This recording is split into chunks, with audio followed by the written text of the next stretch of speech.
वाले एक तरफ रामचरितमानस के जो हैं कवि तुलसीदास पर शोध पे शोध हुए जा रहे हैं, कभी उस पर स्त्री विमर्श पर शोध हो रहे हैं, कभी किस पे हो रहे हैं शोध हो रहे हैं। और उसी के समकालीन बल्कि उनसे पहले एक संत रैदास हुए हैं, कबीर पे तो शोध किए जा रहे हैं। संत रैदास की इंपॉर्टेंस समझते हुए गुरु ग्रंथ साहब में तो उनके 40 वाणी ले ली, लेकिन साहित्य में आज तक कहीं नहीं है चर्चा। ये कितनी बड़ी विडंबना है हमारे साथ। हम आमंत्रित करते हैं इधर अध्यक्ष महोदय जी सत्र का करमशील भारती जी को। बड़े अच्छे समय में आज ये लिटरेचर का कार्यक्रम हुआ है, इसके लिए मैं बधाई देना चाहता हूँ पूरन सिंह जी को और शील बोधी को, वंदना और उन सारी लेखिकाओं को जिन्होंने ये कविता कहानियाँ भेजी और आप तक ये पहुँची। क्योंकि जैसा कि शील बोधी ने अभी बात कही थी और उससे पहले भी कुछ लोगों ने कही है, उस बात पर मैं आता हूँ कि पत्रिका निकालना हमारा उद्देश्य नहीं था। पत्रिका क्यों निकाली जा रही है? जैसा कि इन्होंने, मैं इसे पढ़ देता हूँ थोड़ा सा जो मैंने लिखा है। यह पहला अवसर है कि हम सभी आज इस बेगमपुरा मासिक पत्रिका में प्रकाशित स्त्री विमर्श की कहानियों पर चर्चा कर रहे हैं। ये सारी 22 वरिष्ठ तथा अन्य संवेदनशील कहानीकारों की कहानियाँ हैं। ये सभी 22 कहानियाँ महिला समाज द्वारा लिखी गई हैं, किंतु इसमें विशेष संपादन और सहयोग डॉक्टर पूरन सिंह जी का और प्रकाशन शील बोधी जी का। ये हमारा पहला इंडियन फेस्टिवल, नेशनल फेस्टिवल है सभ्यता संघ की ओर से। आज जो विमर्श हुआ, जिसकी मुझे लग रहा था कि आज इसकी गूंज यहाँ है, ये बहुत पहले से करना चाहिए था। इस बारे में सुझाव आए और हम इसमें लगे हैं कि आगे भी इस तरह का विमर्श चले, क्योंकि विमर्श ही हमें कुछ निर्णय देता है। किसी भी विमर्श के बिना कोई भी आगे नहीं बढ़ सकता। तो अब जरूरत हमें है विमर्श की। विमर्श के अंतर्गत स्त्री विमर्श की बहस क्यों? कहानी विधा का विमर्श समझते हुए शील बोधी जी कहते हैं, कहानी दर्शन की सोच को बदलती है। ये महत्वपूर्ण वाक्य है कि कहानी एक आराम से, आसानी से कही गई कोई घटना है और इसी के अंतर्गत वो एक दर्शन देते हुए सोच को बदलने के लिए कहते हैं। ये कहानी का हथियार है, क्योंकि जब तक हम उस हथियार को नहीं समझेंगे, उस हथियार का मतलब नहीं समझेंगे, तो तब हम आगे बढ़ने का हमारा फायदा कुछ नहीं है। क्योंकि जैसा शील बोधी जी ने कि हमारा जो जिससे मुकाबला है वो सभी हथियारों से लैस है और हम निहत्थे अभी शुरू किया हमने लिखना, अभी हमने बोलना शुरू किया है, अभी हमें पहला लिटरेचर, नेशनल लिटरेचर शुरू किया है। तो देख ली हमारा मुकाबला उनके साथ कैसे हो सकता है। आपने देखा होगा साहित्य के अंदर एक बड़ी विडंबना, बहुत बड़े बड़े साहित्यकार बैठे हैं यहाँ, पढ़ाने वाले थे, पढ़ने वाले। एक तरफ रामचरितमानस के जो हैं कवि तुलसीदास पर शोध पे शोध हुए जा रहे हैं, कभी उस पर स्त्री विमर्श पर शोध हो रहे हैं, कभी किस पे हो रहे हैं शोध हो रहे हैं। और उसी के समकालीन बल्कि उनसे पहले एक संत रैदास हुए हैं, कबीर पे तो शोध किए जा रहे हैं। संत रैदास की इंपॉर्टेंस समझते हुए गुरु ग्रंथ साहब में तो उनके 40 वाणी ले ली, लेकिन साहित्य में आज तक कहीं नहीं है चर्चा। ये कितनी बड़ी विडंबना है हमारे साथ। जबकि संत जो वो कहते हैं कि चाहूं ऐसा राज में जहां मिले सबन को अन्न, छोट बड़ो सब सम रहे, रैदास रहे प्रसन्न। उस समय बोल दी उन्होंने बात, और उस समय बोली जबकि देश गुलाम था मुगल उनका लोधी का, और आज तक उस पर शोध नहीं हुआ। ये किसकी जिम्मेदारी है? जैसा कि शील बोधी ने बताया, मैं भी इस बात को दोहरा देता हूं कि जब ये साहित्य शुरू किया था, दलित रचना जिसे कहा जाता, दलित साहित्य कहा जाता है, उसमें लेखन का जो काम कर रहे थे, काम करने वाले लोग, वो मजदूर थे दिल्ली के, वो मिस्त्री का काम करने वाले थे, नाल ठोकने वाले, जो घोड़े की नाल ठोकने वाले मान सिंह थे, और बुद्ध संघ प्रेमी जैसे मिस्त्री थे। उन्होंने अलग जगाया, तब आज दलित साहित्य की बात हो रही है, लेकिन उनका नाम कहीं भी नहीं। जबकि उनके पास ना तो पैसा था, ना उनके पास इतना साहित्य के बारे में जानकारी थी, ना उनके पास कोई ऐसा संसाधन था जिससे वो कर सकते थे, लेकिन फिर भी उन्होंने अपना लिख करके उन्होंने प्रेमी की लड़ियां लिखी। एक थे नाथू सिंह राम तामड़बेली, नाथूराम तामड़बेली, उनके गीत, तो वो उन गीतों की गूंज से आज दलित साहित्य गुंजित हुआ है। लेकिन जिन्होंने गुंजित किया उनका नाम कहीं नहीं है। जैसा कि बताया मैंने, मेरे ख्याल 13वीं सदी के हैं, 15वीं सदी के हैं रैदास जी, 14वीं 1377 के बताते हैं। हाँ, उनका आज तक साहित्य में नाम क्यों नहीं है? जबकि उन्होंने कहा, एक और बात कही कि पराधीन का दीन क्या जान ले उरे नीत। पराधीन को सभी दीन क्या जान ले, पराधीन बेदीन, दास पराधीन को सभी समझे हीन। कितनी बड़ी बात कही उन्होंने। देश गुलाम था, वो कह रहे हैं कि गुलामी से उभरिए, और हमारे लोग और शूद्र दूसरा जो है, किसी भी साहित्य में ये मतलब आज तो उस पर शोध नहीं हुआ। कितनी अफसोस की बात है। इन बातों को लेते हुए हमने सोचा कि अब हमें ही वो काम करना है, इसलिए उन्हीं के नाम से हमने रखा इसे बेगमपुरा। उन्हीं का दर्शन था बेगमपुरा, और इन्होंने कहा कि दर्शन को कहानी दर्शन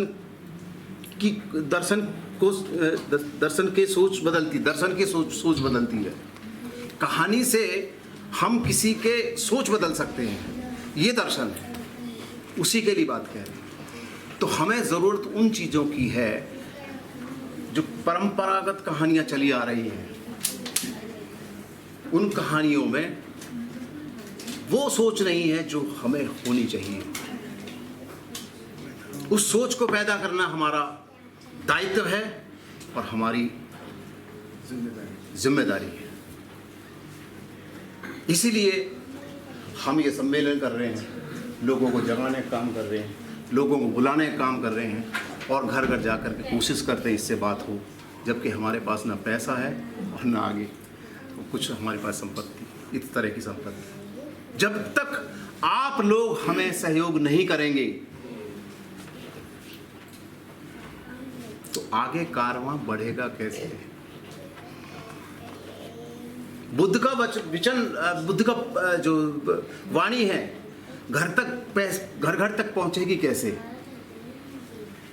हम अपने ही लिखने में लगे हैं, ना बुद्ध को समझ पा रहे हैं, ना चारवाक को समझ पा रहे हैं, न रैदास को समझ पा रहे हैं, ना उसको जो है हमारे जो क्या नाम है पुणे वाले गुरु ज्योतिराव फूले, उनकी पत्नी सावित्री बाई फूले, और ना उसके बाद में हम डॉक्टर अम्बेडकर को समझे।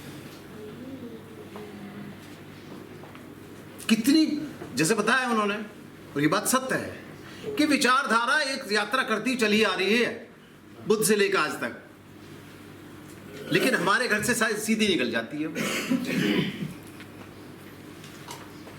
क्योंकि कोई समझाने वाला नहीं है, क्योंकि कोई ऐसी कोई रचना लिख करके उन्हें बताने वाला नहीं है।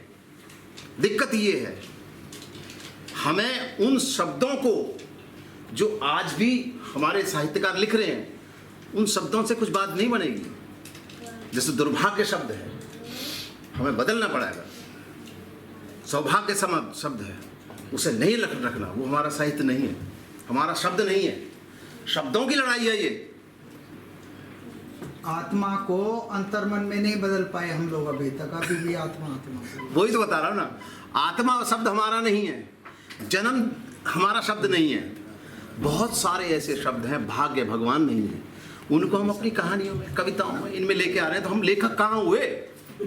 जैसा कि वो सुनील बोधी जी कहते हैं, हमें ये देखना है कि हम अपना साहित्य के निर्माण करें जो हमारी परंपरा चली आ रही है। उसके बिना यदि हम आगे बढ़ेंगे तो हम गड्ढे में गिरेंगे, खाई में गिरेंगे, कहीं ना कहीं गिरेंगे, अब मंजिल तक नहीं पहुंच सकते। क्या संभावना है? मैं आप लोगों से सवाल करता हूं, क्या वहां तक पहुंचने की संभावना है? मुझे तो लग रहा नहीं है। तो उन चीजों पर ध्यान देते हुए हमें आगे लिखना है।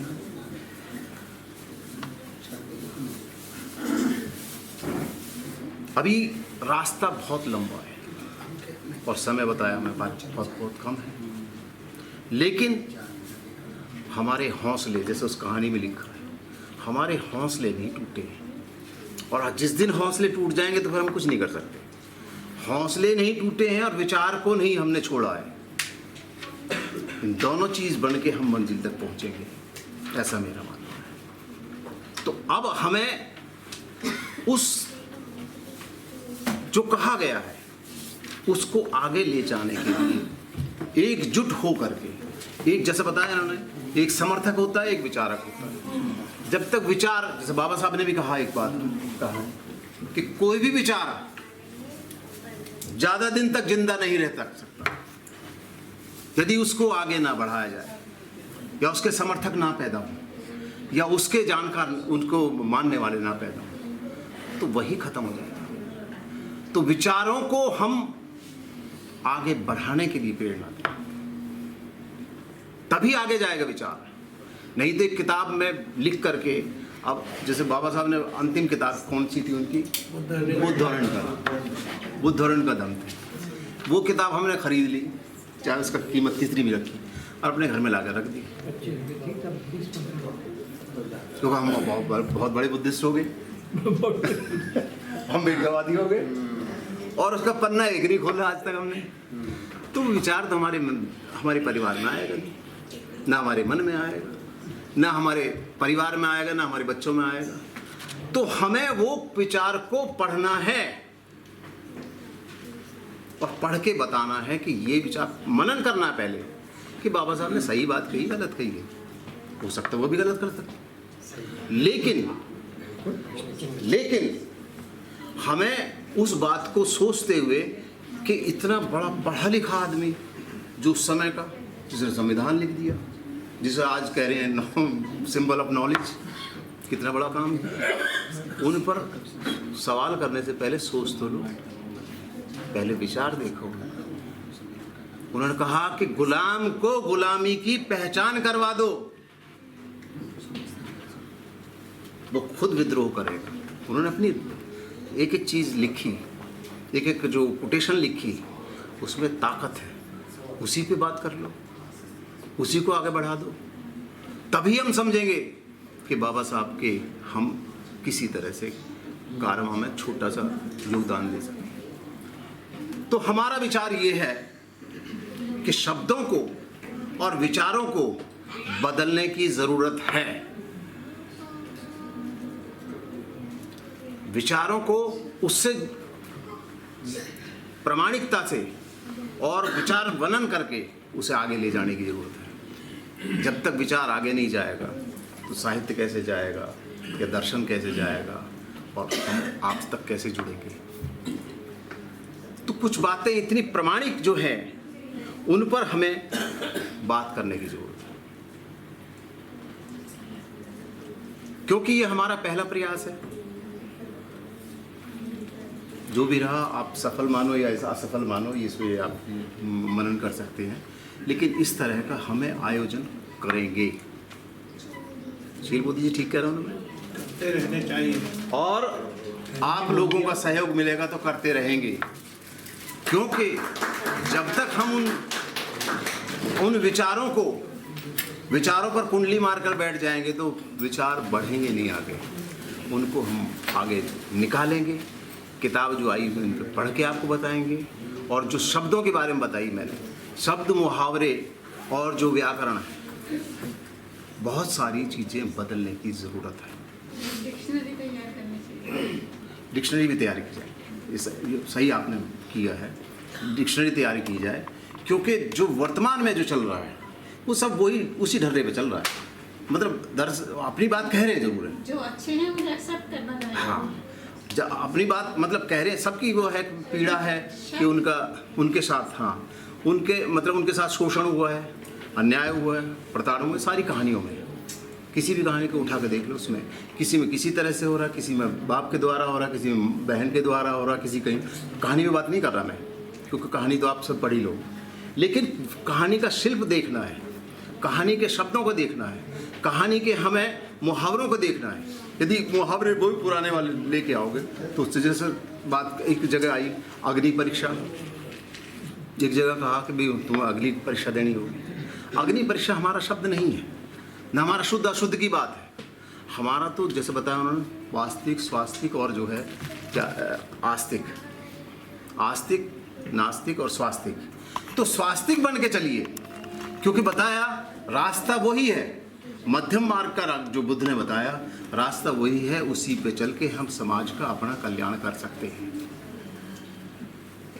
नहीं करेंगे तो बात वही बाबा साहब वाली आ जाती है कि भाई विचार तो मैंने दे दिया, आपको आगे ले जाना, कारवां आपका रुक जाएगा। लेकिन उन्होंने कहा चलते चलते आखिर में कि भाई मेरा कारवां जहाँ तक आया वहीं, जब तुम नहीं कर सकते कुछ भी, तुम इतने निकम्मे हो गए हो, तुम इतने नकारा हो गए, तो भाई यही छोड़ देना, मेरा आगे ले जाने की जरूरत नहीं है। लेकिन इससे पीछे मत जाने देना।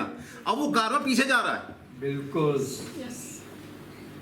जो सही में जानकार लोग हैं, जो मनन करने वाले लोग हैं, वो इस बात को महसूस कर रहे हैं कि कारवां पीछे जा रहा है, लेकिन उस पर हमें रोक लगानी है। रोक तभी लगेगी जब हमारे जो कहानियाँ, कविताएं, नाटक और लेख इस पत्रिका में छपेंगे, तो तभी हम आगे बढ़ सकते हैं। बच्चों को पढ़ाएंगे, उन पर मनन करेंगे।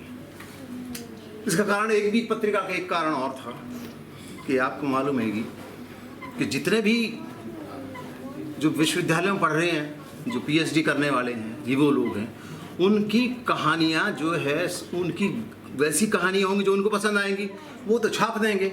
लेकिन जिनमें विद्रोह होगा वो काहे को छापेंगे? क्यों छाप? वो छापते नहीं है। बहुत सारे मुझे कहानीकारों की, कवियों की बात शिकायत आई कि जी हमारी छापते नहीं, हम कहाँ जाएं? उनके एजेंडे में नहीं, उनके एजेंडे में नहीं, तो उस एजेंडे के लिए हम तैयार कर रहे हैं कहानी। ये उनके लिए मदद होगी और उनके लिए भविष्य की बात होगी। तो उसके लिए हम चाह रहे हैं, उनका निमंत्रण है कि आए और इस मंच पर काम करें। तो अब क्योंकि काफ़ी समय हो गया है, तो अब मैं चाहूँगा कि दूसरा सत्र भी है, ठीक है? तो मेरा ये विचार है आखिर में यही है कि हमें सार्थक प्रयास करना है। सार्थक प्रयास यही है कि जितना भी हो सके हम इसमें सहयोग करें। आगे जैसे भी प्रोग्राम हो, हमारी कॉल पर आ जाएंगे तो अच्छा रहेगा। बड़ी कितना अच्छा लग रहा है आज, तो हमारी बात सुन रहे हैं। और बात सुनने के बाद हम जो बात रखेंगे गलत तो रखते नहीं हैं, हम निर्णय करके वो जो बात रखते हैं उनको समझने की और प्रचार को प्रसार को आप आगे बढ़ाने की काम है। तो इसके लिए मैं आप सबसे धन्यवाद करता हूँ। आप सब लोग आए, आपका बहुत बहुत साधुवाद और दूसरे कार्यक्रम के लिए आपसे क्या